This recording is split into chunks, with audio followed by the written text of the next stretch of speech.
वा राजपुत्रोऽभिमन्यते कस्मात् स दण्डकारण्ये भ्रूणः इव विवासितः பிராமணன் யாராவது பிராமணனுடைய தனத்தை போய் அபரணம் பண்ணிவிட்டானா பிராமண திரவியத்தை பிரம்மஸ்வம்னு பேர் இருக்கு. பிரம்மஸ்வம் அது பின்னாடி பல இடங்கள்ல போய் புராணங்களில் பேசியிருக்க.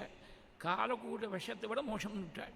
பிரம்மஸ்வம்கி விஷம் புரோக்தம் நாசிய பிரதிவிதிர்புவின்னு விட்டாள். பாகவதத்தை சொல்கிற போது இதுக்கு பரிகாரமே கிடையாதுன்னு விட்டாள். பிராமண திரவியத்தை ஒருத்தன் கழிச்சுட்டானே ஆனால் அதுக்கு பரிகாரமே கிடையாது. என்ன விஷம் என்ன பண்ணும்? விஷம் ஏகாகினம் கந்தி பிரம்மஸ்வம் புத்திர பௌத்திரகம். விஷத்தை சாப்பிட்டுட்டான் ஒருத்தன். ஏதோ ஒரு காரணம் தெரிஞ்சோ தெரியாமலோ சாப்பிட்டுட்டான். அவன் உயிரை மாத்திரம்தான் வாங்கும் அந்த விஷம். ட்ரீட் பண்ணது ஏன்னா what is the worst thing that can happen to you, you will perfect your life, அவ்வளவுதான். ஆனால் இந்த பிராமண திரவியம் என்ன பண்ணும்?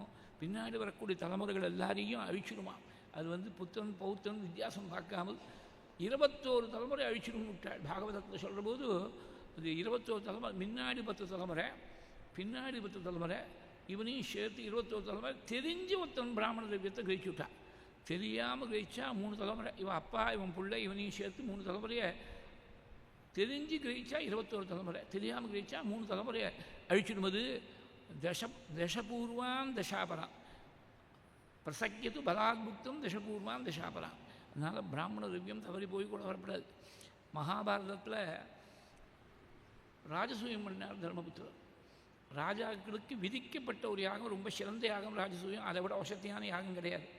அந்த யாகம் பண்ணி கடைசியில் என்ன பலன் என்னன்னு பார்த்தீங்கன்னாக்க, ராஜசூயத்துக்கு அப்புறம்தான் இந்த பாண்டவர்களெல்லாம் காட்டுக்கு போக முடியாது வந்துவிட்டு, இந்த குடும்பத்தில் ஒரேடியாக ஒரு கைகலப்பெல்லாம் ஏற்பட்டு யுத்தம் ஏற்பட்டு அவ்வளோ பேரும் கௌரவர்கள் அவ்வளோ பேரும் அழிஞ்சு போக முடியாது. 18 அக்ஷௌணி சைன்யத்தில் ஒரு அக்ஷௌணிங்கிறது கிட்டத்தட்ட 2 லட்சம் பேர் மொத்தமாக வரும்.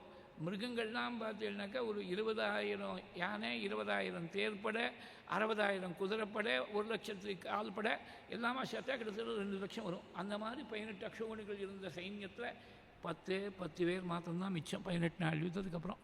என்னத்தினால இப்போ ஏற்பட்ட ஒரு மாசிவ் டிஸ்ட்ரக்ஷன் என்னத்தினால ஏற்பட்டதுனாக்கா, எங்கள் பெரியவா தீக்ஷரால் விடாமல் சொல்லுவாள். ஒவ்வொரு திக்கிரியும் போய் திக்விஜயம் பண்ணி ராஜசூயத்துக்கு வேணுங்கிற திரவியங்களெல்லாம் கிரகிச்சின்னு வரும்படியாக தர்மபுத்திரர் அனுப்பிச்சார். அப்போ வடக்கில் போனவர் அர்ஜுனன். வடக்கில் பிராமணோத்தமர்களெல்லாம் அவள் என்ன பண்ணியிருந்தா, அவளுடைய சொத்தை அங்கே பூமிக்கடியில் ஏதோ பதுக்கி ரகசியமாக வச்சுருந்தா. அது பிராமண திரவியம் தெரியாமல் அந்த திரவியத்தையும் சேர்த்து கிரகிச்சின்னு வந்துவிட்டான் அர்ஜுனன். தெரியாமல் பிராமண திரவியத்தை கிரகிச்சின்னு வந்ததுனால அந்த 2 குலமும் அழிஞ்சு போகும்படியாக ஒரு பெரிய சிரமத்தில் கொண்டு போய் விட்டுடுச்சு. அதனால் பிராமண திரவியம் தவறி போய் கூட வந்துவிடப்படாது. அது பெரிய ஒரு நாசத்தில் கொண்டு போய் விட்டுடும்.